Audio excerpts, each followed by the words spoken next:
I just want to introduce our next speakers. So I know it's hot.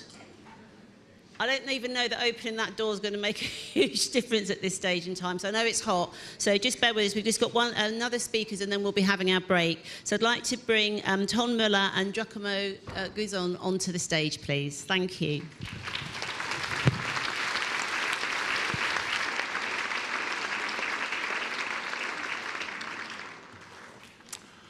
Well, hello everyone. Hello, good days. Yeah. So just to start, when we were putting together this presentation, we really thought about our work and started really discussing our work and also challenging each other and criticizing maybe each other. So today we wanted to share with you some ideas, really, what we thought is so important about rewilding the cities. And you know, try to come with some ideas that maybe you can use or take home with you without trying to find the ultimate solution to any problem we have. But I think it was the opportunity really to combine ideas and think about our work in a more critical way, I think, yes. to start with. So there will be a lot of examples of possible solutions. And the first one here is the center of Amsterdam and the way that it could look if we would really let nature take control, let go of control of us as human beings, and when it would become really a green city. For the start, I would like to say something how we actually met about 6 years ago. Giacomo came to Amsterdam and we visited some of my projects, and there we found out that we shared the passion for plants, like both being plant geeks, but also both being landscape designers. So really feeling that greening our cities, that plants are like the main material that we can use to green those cities. And so since then we became close friends, and we've been sharing a lot of successes, but also a lot of failures in our work. And today we like to share some of those stories together with you. Just there were so many topics we wanted to talk to you, so we tried kind of to summarize into these few topics which we are going to run through, and just starting really with the challenges. That's a big topic of our conversation on weekends. How do you deal with that? And that's the biggest problem at the moment that we are facing. Yeah. So it's also a bit like we're starting with like the kind of the bad news, and then we move on to like the better things, like what are the solutions that we could use. This is a picture of one of the projects in Amsterdam looking in 2018, a drought-tolerant planting. And it looks like this, but I have to tell you, in the year after, everything was still alive. So it's also a matter of perception of how we see plants, like at this moment. Because at this moment, well, we are facing one of those challenges. All of you know what's going on at the moment. Yeah, this is just August 2022, and it says 60% of EU and UK Europe faces really a critical situation as a drought. So this is happening, it's not happening every now and then, now it's happening very often. So we had a few years ago, and this is just summer 2022, as you see another extensive drought. And you see kind of, when we were talking about this, we were amazed how extensive the drought is, not just Mediterranean, but it's kind of covering the whole continent. So it's affecting everyone, almost everyone. And I was kind of surprised with the being where we are now, like the eastern part of the UK, is like dark orange. And I arrived yesterday here, coming from the Netherlands, and I could see the difference. The Netherlands is dry, but this is really almost like African savanna. And, well... This is the realm we're working with. This is one of the projects that I'm working on in Amsterdam. And like we said with all the talks this morning, what was on in the conversations, this is where most of the people on this planet are living nowadays, in cities, and these are the kind of modern cities that we are building. This is Amsterdam, like the newer part, so this is the context where we are in, so this is where we are working and we are living. And so it's important to look at those challenges, and they've been, well... Well, the climatic conditions, the one affecting us, everyone, and is so present as a landscape architects. But we try to kind of look also in the other challenges and to kind of try to find a middle ground, how we as a landscape architect can have an influence, or what we can do. And of course, the urban climatic condition, as we understand, the cities are getting hotter. This year we registered 40 degrees in the UK for the first time, I think. So, you know, it's getting very, very challenging to be a landscape architect, but for everyone to live in cities. The decline of biodiversity is a topic we already touched. And what we can do as the landscape architects. The health. Well, we were it was talking just like the panel was just discussing, is how important physical and mental health of the community living in cities. And the other aspect, social cohesion, and how the community, how people live together, work together, meet each other, play or sport in cities, where the green network of the city plays like a very important role. And altogether, we look at this as keeping our cities livable, so livable, creating livable environments. Before we start showing some of our solutions, some of our work, we take a moment to have a step back in time, because there have been people before us inspiring us when it comes to rewilding. And this is where we should start, with two ladies that really have changed our way of thinking about plants, about gardens, about public realm in the last 50 years in both the UK and the Netherlands. Beth Chatto and Mien Ruys. And Giacomo, could you tell me what's so inspiring for you about Beth Chatto? Well, it definitely was, because I moved to the UK around 10 years ago to study landscape architecture, coming from Italy.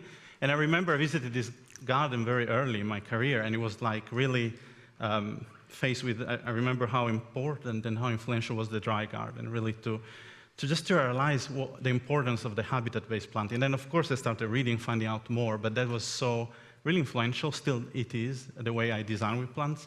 So we had to start with Beth. We had to start, of course. Yeah. And being back here at the symposium is just a wonderful moment. When it comes to Mien Ruys, because both these ladies are from, Mien was born in 1904, so it's like really looking back at what has been before us and what she meant for the Netherlands, for the people in the Netherlands. But I think her influence is spreading internationally more and more.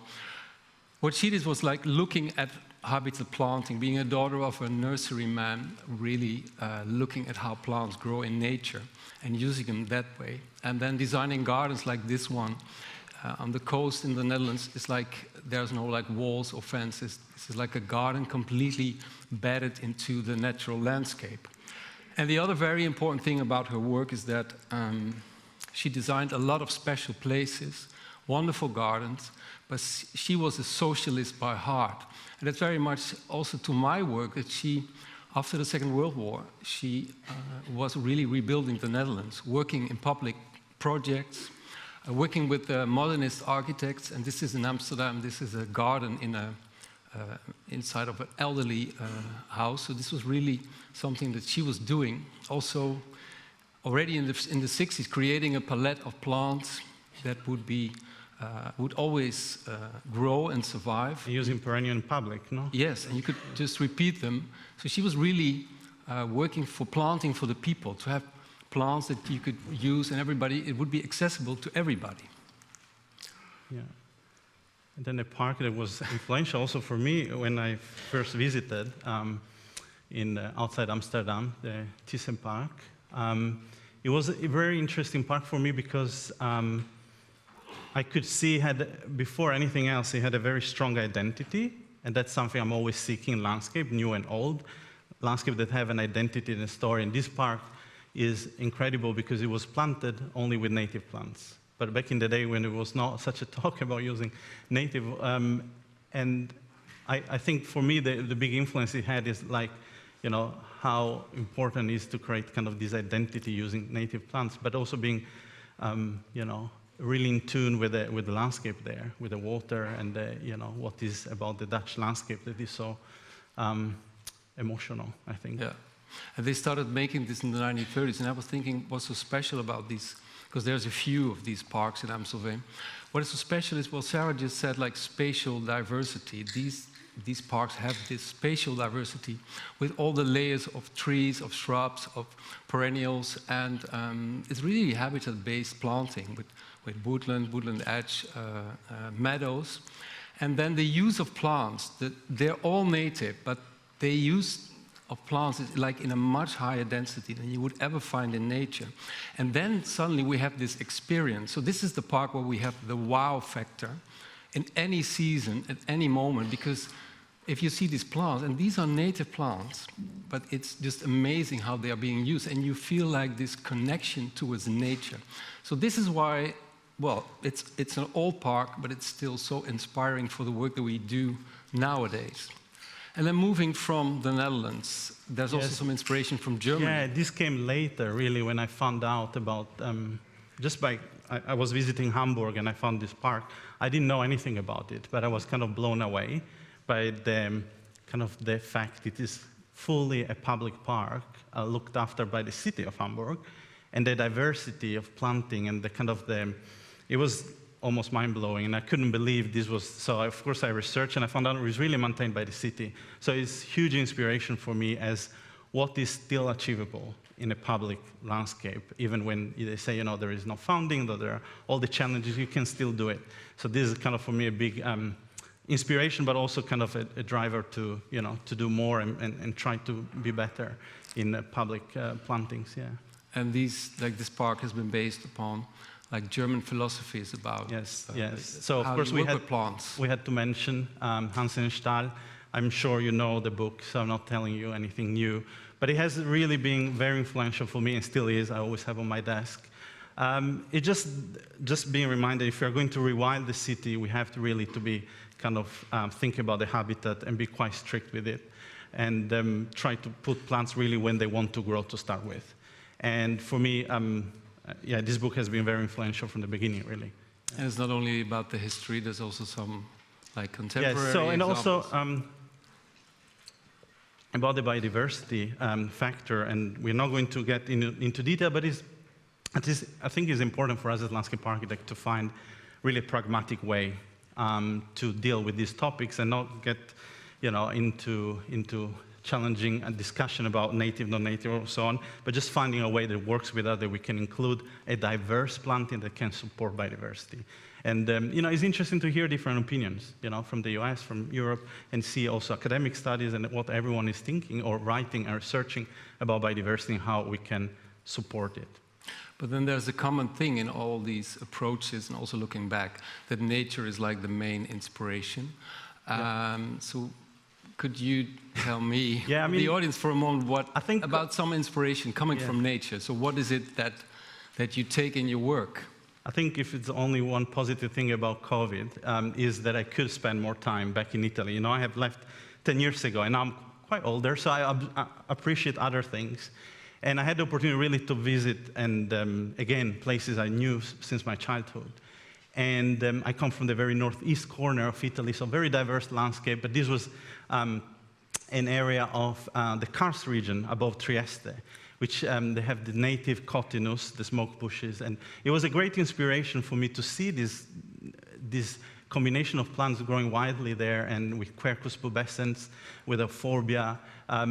It was really almost a revelation to see, again, places you knew, but with a new eye, and be inspired by it for projects, because this, for me, is kind of a very good inspiration to create a resilient, drought-tolerant planting without trying to copy nature, but just, get inspired from it. So that's about plants, and then... Yeah, well, this is another environment I visit. This is very, I grew up on the seaside, and this is is a natural reserve close to the seaside. Here I was interested about the salt water and the brackish water and the influence of plants growing there. And I saw plants growing there that I knew from studying landscape architecture in the UK that are also native in Italy. So, it's so interesting when you see these plants and then you connect many dots. And here there were roses growing, but yeah. It's almost like you learned them first and then you kind of realized or you observe them in a different way. Area. Yeah.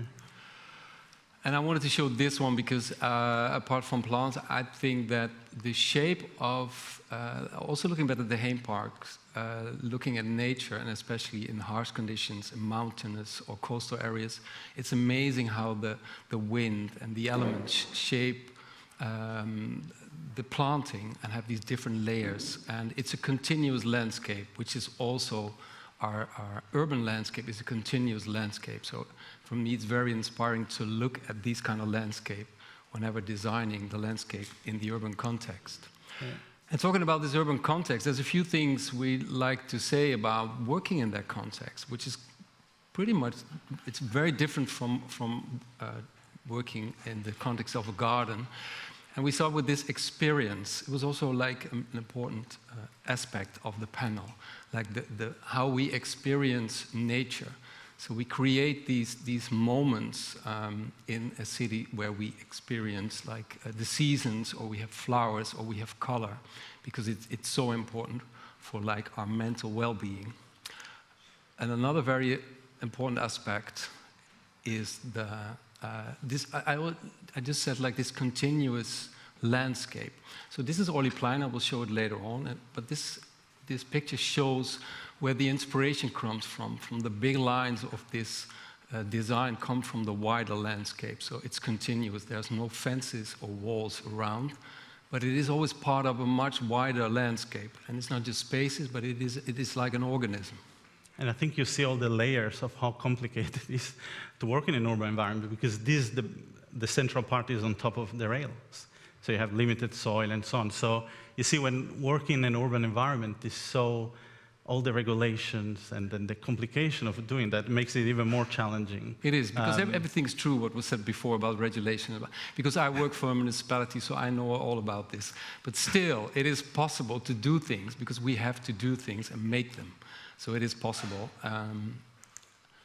Yeah, well, this is an example from London where we are working, Gillespie's Elephant Park, and the vision really for the estate, which is about not just greening the ground floor, but greening roofs and vertical greening. So this has been, I'm going to show you more later about some details of it and some parts of it, but it has been really, for me, a very influential project, just because I started from when I joined the company 8 years ago. And, at the beginning, you don't really understand the value, but then you kind of realize the importance of doing something like that in South London. So this is kind of, you see the opportunities, really, of greening the city. Yes, and to make a master plan for like Yes. a whole area.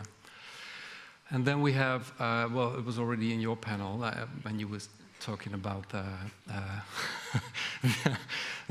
the young men that are using public realm.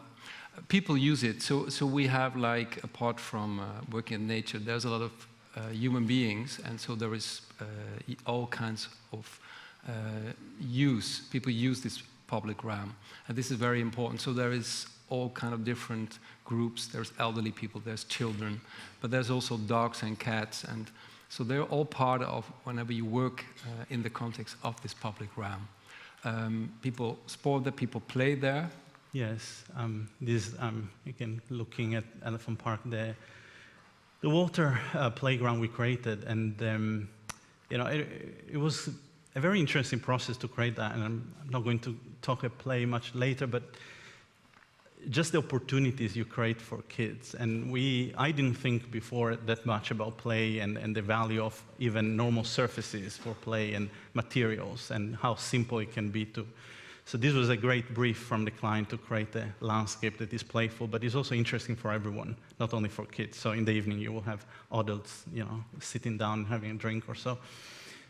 So people and how people feel in places. I think this is something I always think about, because I visit these places as well, or other places, and always feel, how do I feel? What do I like? And I try to think about or write down what I do like at certain places. Sometimes about the sound, the noise, the smell, the light, So here it's also about using like natural elements, like natural stone and water, or sand or green. And this is an example. Of course, this is like kind of child-proof because it's stone, but children could also play like in trees or in shrubs or in a meadow. So we can use just green, make green playgrounds for playing. So really have the feel of playing in nature within the city. I mean, and bringing, of course, natural element to the city is kind of bring a piece of nature, although it's abstracted from, this is all porphyry coming from Italy, so it's abstracted from the original landscape, but it still brings some natural connection of nature in the city. So it's kind of also a way of thinking, making a wild playground. Is it wild? I don't know, but it's definitely connecting them to some natural materials at least. At least it's not all rubber. But it starts with just feeling this, yes, feeling touch, sand, yeah. becoming dirty, Yeah. and not on a steel or a rubber or plastic. And also element. there is an element of risk, which I didn't even think before, like that there is good to have some risk. I just read something about that, like a parent-free playground in London. I read something like in the Netherlands. Okay. So that parents are not allowed. So children are free to fall and get dirty and. Yeah, but here is definitely a to keep them residual out. risk. So kids can, but then they have to think where to step. They have to think that they can fall, and as actually they are behaving better than when you create kind of a playground just safe. But this, think about rewilding the city. I think this is an element, play and creating not very prescriptive playground. Let's say. So letting go of letting them control. just use the imagination as well to play. Yeah. So whenever we design as landscape designers, we should think for every space or street about these different values. So how do we experience this? Like this is a square. How do we experience this? So have we got these seasons? Or what kind of materials do we use? So how do we use it? Can we play there? Can we sport there? Can we recreate? Can there be quiet places or busy places? And then think about climate and biodiversity and think about health. So include all these values that are so important in our public realm, because public realm is for everybody. That's why we call it public. So we include all these values in every design that we make. And then the goal for that would be to create habitats for humans, for plants, and for animals. So that would be like the perspective or like the glasses that you put on whenever you design anything within the public realm. And thinking that humans are not a part, because we're just part of nature, so it's just including all of us.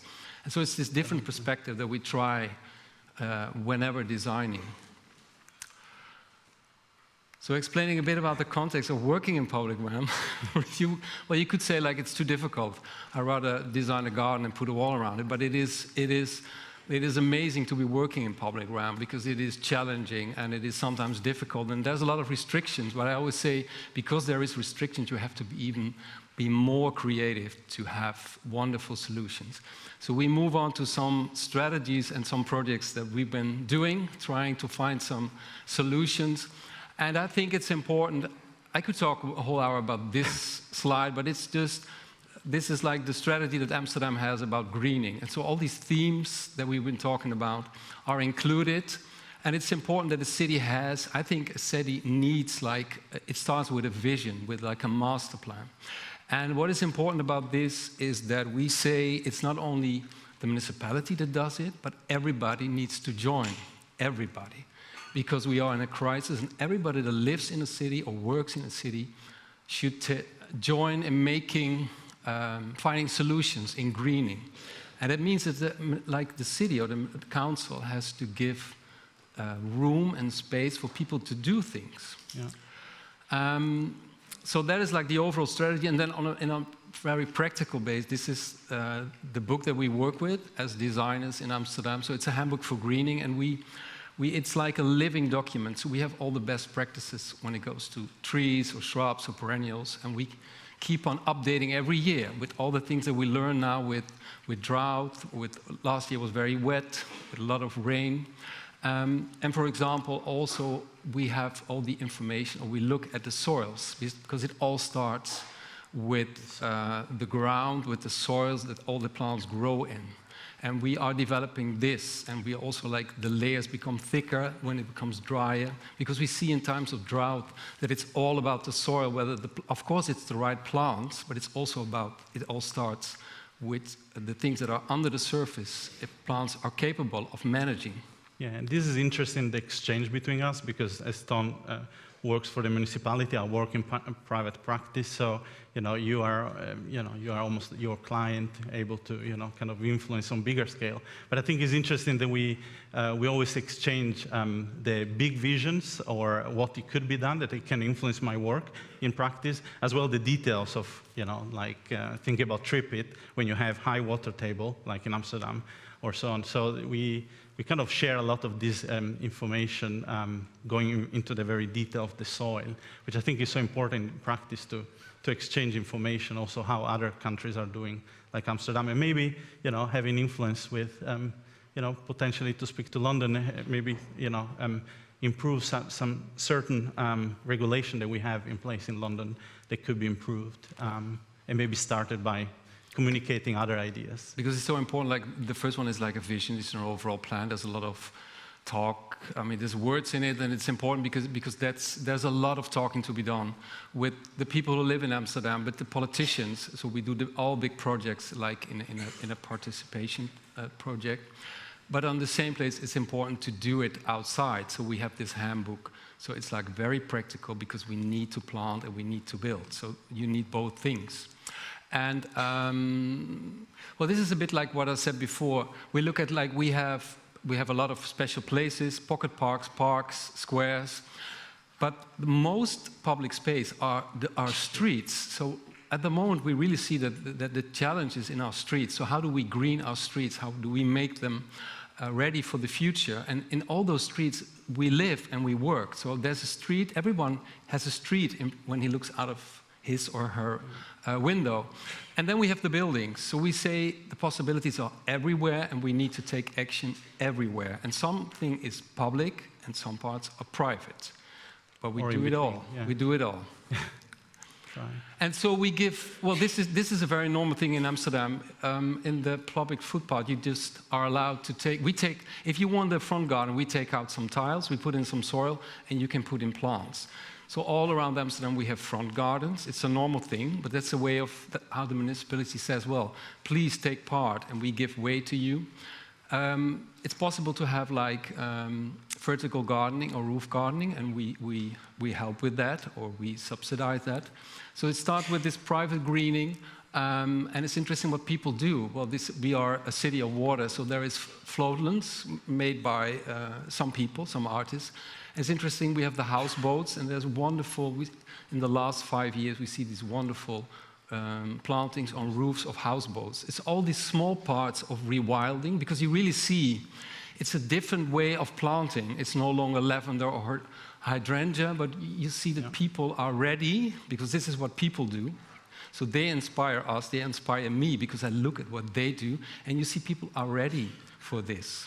Yeah, we were really trying to see all the opportunities to show you, all the opportunities we have to green the city.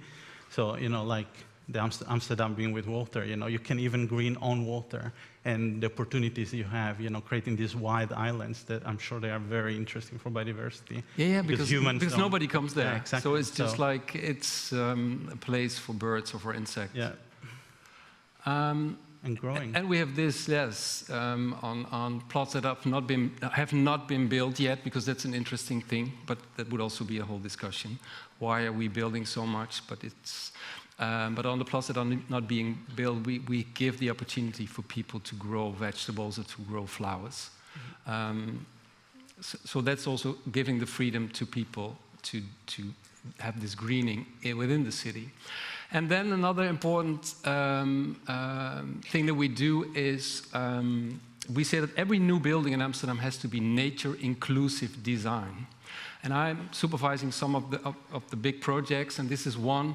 This is actually just behind this building is Orlyplein, which I will show later on. So it's like we look at the whole thing. So this is nature-inclusive. There's 3 buildings, 3 architects, and 1 building is for food, 1 is for hiding, and 1 is for nesting. So there's like, so every architect needs to hire a landscape architect, and they need to look at nature-inclusive design. It could also be like small holes within the facade, but there have to be possibilities, opportunities for birds or for insects. So that's one of the rules that we have now to green the city.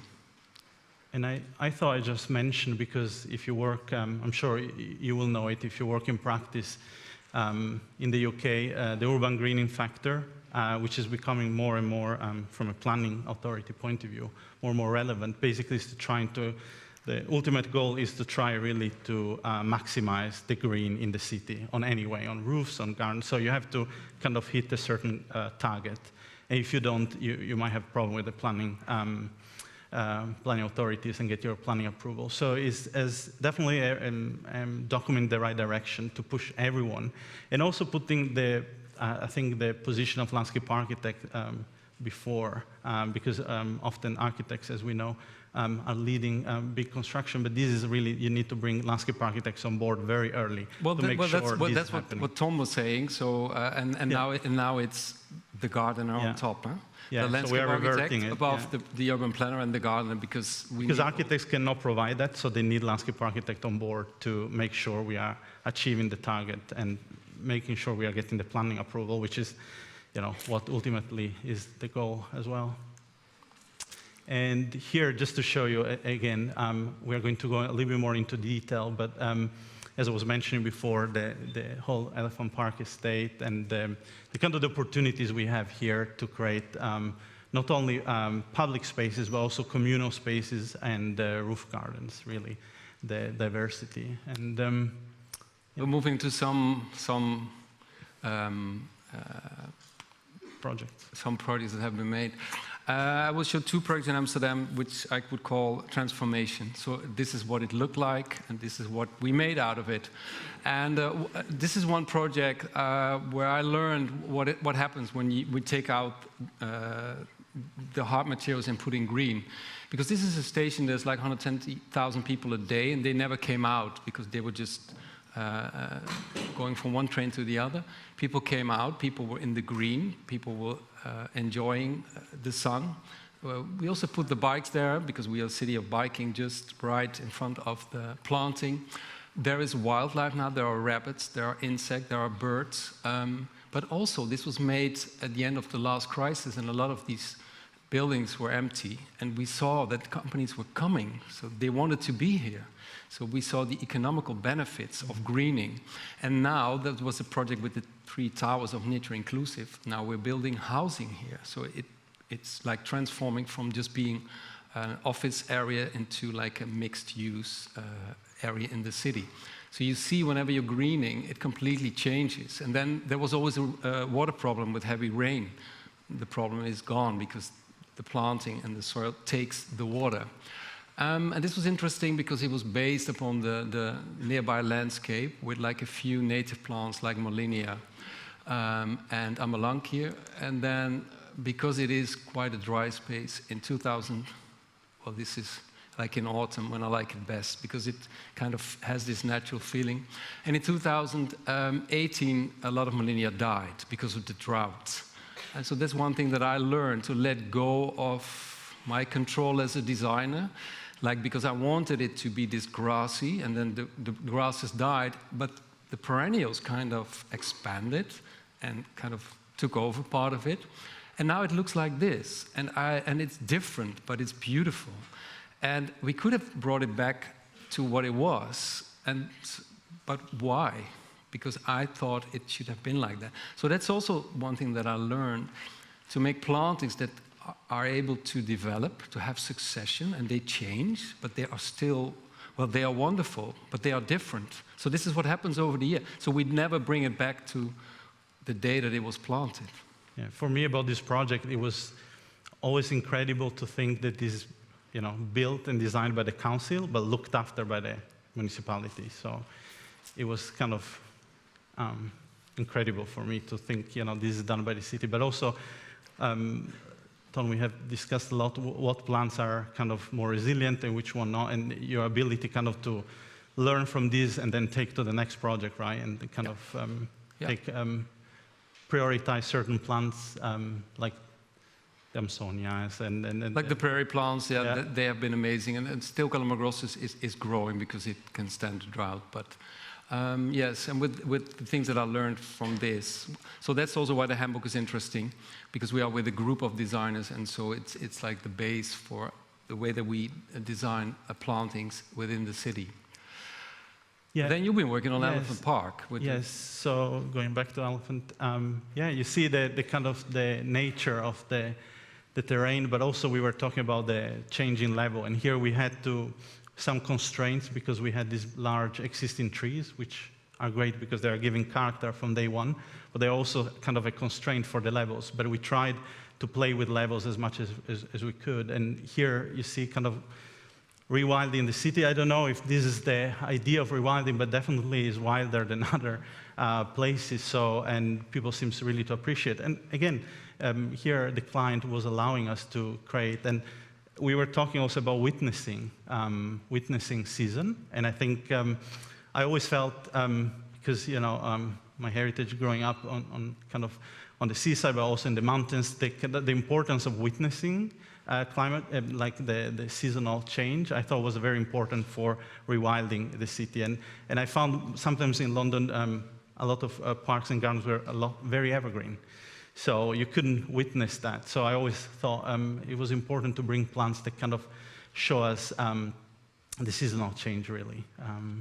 And here you see we have a lot of areas, but this is like the interface between building and park is kind of merging. It used to be very rectilinear, this area, and we kind of pushed out and in a lot more to kind of create more, like allow people to witness plants even more. And I think there's no cars on the. No, there's people walking there. It's all pedestrian. So yeah, and you see here the cottoners, the influence from Italy, and how you can take to the next level, but also pushing the boundaries, trying plants, like the Pittosporum plants that I hadn't used, but they are fully hardy, especially in London. So the idea of kind of creating an idea of maybe wild nature that is not really wild, but definitely is perceived as a more wild nature in the city. We have another 10 minutes. I just say that to you because we have a lot to tell and a lot to show. So I will just very briefly show this. This has been made with the inspiration of Orlyplein, also like with a easier management. And this is what it looked like 2 weeks ago. So in this, here I just used the plants that kind of were extremely strong in 2018. So it's just like the development of the experiences. And this is another interesting thing we'd like to show. We are building a lot of new housing projects. And what we do in Amsterdam is we try to, it's all high rise. The density is unbelievable. We take out the car. We try to get rid of the car in the whole city. And so that gives space for other types of public space. So this is one project. So there's just this being also inspired by the landscape that I showed before, to have these like lush city gardens where people live, where children can play, they are safe, there's no cars, people just bike or walk there. And it's interesting to see how these can develop and are just like new neighborhoods where everybody, although people live in apartments, they meet each other in these gardens. And you work on the same kind of projects in London. Yeah, right? This is a similar kind of housing, also within the master plan I was showing you. But this is a podium, so only people living there. And the idea was really to create definitely a wild landscape that people could really witness from their private spaces. We have some challenges. I'm not going to lie on these because it's on the podium, and this year it hasn't rained. And so we are facing all sorts of challenges with that. But the idea was definitely to create a landscape that is I don't know, maybe immersive, that you maybe forget you're in the middle of London and you have this informal path for play and to be completely in the middle of the planting, yeah. This I just wanted to show, like I'm working on this one now, but we also changed the design language. You can see it's becoming more natural because, well, and this is the density, so this is like even more dense than the other project. Completely free of cars, so it will be like just playground to play also in trees, in shrubs. So this is one of the newer things. And we are designing together with the architects of the building. It will be like one planting palette, which will be, in this project, mainly native plants. So these are pilots. So again, most of the projects, a lot of projects are pilots. It's just trying to do and finding out in this fast-changing world at the moment. Yeah, and here is another small pocket square we designed. This is the interesting thing is that is really, a lot of the area is public, but is actually privately owned. But this is, Volvo Square is actually publicly owned. So we delivered landscape, which is going to be then adopted by the council. But the council will not adopt the planting, so we are still the developer is still looking after the planting. You see kind of the idea was to create this small bosque of trees that change through the season, again, bringing the seasonality, but also creating a place where you want to be. And you see it's a very trafficked road, and we planted all different trees that color in also in the autumn, but you see how immersive it is. And big challenges here again is a public, now they are building the building next to it, so they put up big hoarding, they're trampling, so all the challenges you have in the city, but I think the idea is still a place where people can go and sit down and just be in the middle of the trees. It seems a very simple thing, but it's not, to have a place where you can just read your book under trees. So, you know, this simple thing is, I think that's something, a reminder for us. Then we have a lot of slides about streets, so we won't say a lot about everything. Streets, streets, streets. I said that most of the city are streets. This is like we are the city of elm trees. We start mixing elm trees or different kind of trees. So that's where it starts, with like looking differently at our trees. Give space to the people with front gardens and vertical green. We try to get rid of the cars, so it will be biking and public transport. And so there's a lot of space. By taking out parking spaces, we can make green. We also put grass in the lanes of the tram. So this is in the heart of Amsterdam. So it starts to look like this, green, because we take out other functions like the car. You can green on a larger scale. We do pilots with native plants. I know there's a lot of discussions about it, so I try to use a few native plants in every planting. And this one is just with native plants. I said well, let's do a pilot on the platanas, so it will be interesting. We have to get rid of the leaves in autumn, but partly it's planted, partly it was made with a wildflower seed mix. It's a pilot, so we just try, and we put it in the book, and we just continue developing that. And these are just all kind of things that I try in sunny or shady areas to green our streets. Well, the possibilities are endless, so just do it, I would say. I think it's a lot of trial, right? Trying, you know, out plants that are really withstanding. And I think if we are going to green the cities, we have to be quite pragmatic about, you know, what plants are going to actually make it, which ones are resilient and going to withstand the challenges. And, you know, this, again, you know, part of the master plan where we started really including different trees and be more resilient, you know, learning from Henrik and his research and trying to, you know, bring more species in one street and all species that can withstand drought. That's kind of the biggest challenge to establishing. And here, again, another street, and here we are, interesting, there is an area where we are irrigating in front of the entrances, but then we are draining all the rainwater into these kind of ribbons of planting along the street. And you know, simple palettes of plants we know they're going to, well, we try and then we learn from every drought and every difficult time. But it's definitely plants that you know, are thriving and resilient. And then, of course, the spring aspect, which is, you know, it seems, it always, in a lot of projects, I always say it gets really forgotten, the bulbs layer, because we are not in time to plant them. But then I try to, you know, make sure we go back and plant them. Because, you know, in March, that's a big difference to someone walking down this lane, I think. It's just the appreciation, I think, can be very different. Another challenge in the cities is like the challenges of climate change is not only the drought and the big heat we had, but also this kind of sudden, a lot of water is coming down from the sky and these big thunderstorms. And what do we do with it? And how do we deal with stormwater? So these are some examples in Amsterdam where we try to not only, well, it's again the different functions, so we try to create a habitat for insects or birds, and it's attractive to us, and it is keeping our water being inspired and having some shady rain gardens and some more sunny.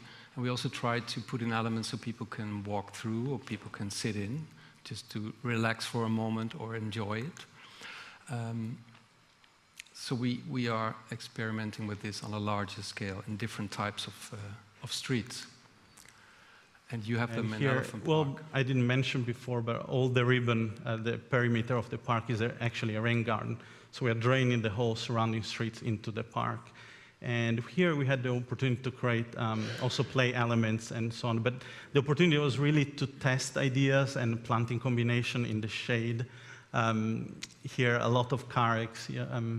If you know me, you will know I love carex, and try to use different species and see which one are the more resilient one, but really create a very wild kind of buffer around this park.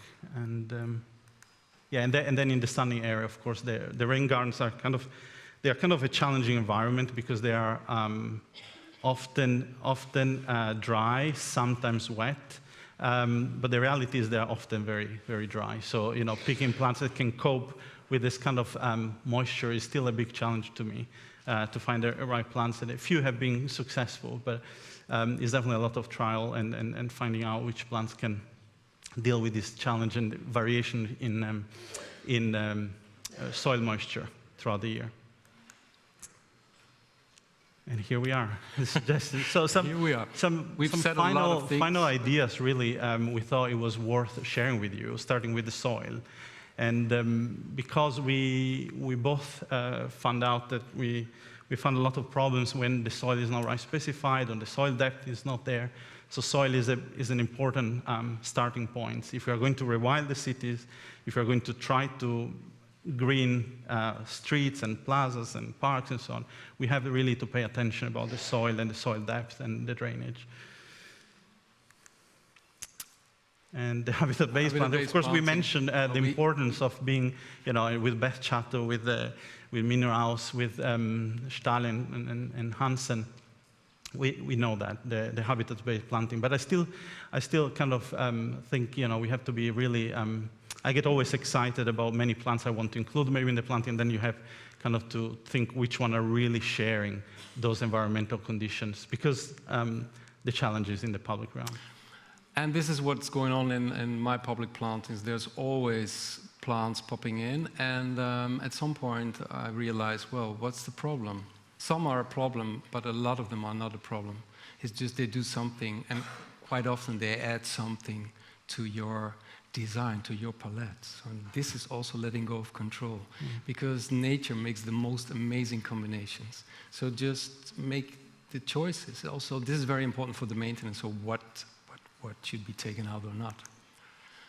And talking about maintenance, or... Yeah, definitely don't overcomplicate. I think we are trying to, because we are, I think, getting excited with plants, and you end up with a lot of plants, but then trying to make it interesting, biodiverse, and layered enough, but still, it has to be manageable. And I think that's a big learning curve for me, being more involved now with maintenance, with the gardeners, and understanding how difficult it can be, especially if you don't have a lot of trained gardener to look after your planting, if it's very intermingled, if it's very complicated. Unfortunately, in the public realm, the time and the money is little to It is, because I see there will be less money, less knowledge, and less human labor. Not only there's no taxi drivers, but there's also less and less people to do the management or the maintenance. And so we have to design in a different way. So I say it's more like in the future we'll be guiding the planting instead of maintaining. So you choose plants and you kind of let go of control until a certain and this brings, of course, also a change of aesthetic, that has to come, for me, with clients in private sector, but also with the public, understanding, appreciating even more in an urban environment that this kind of a little bit less tidy, let's say. Is a fine balance, is it, between finding what people perceive as acceptable and what not. And that's also the balance between the plants that we're using. And we always talk about robust and long-lived plants.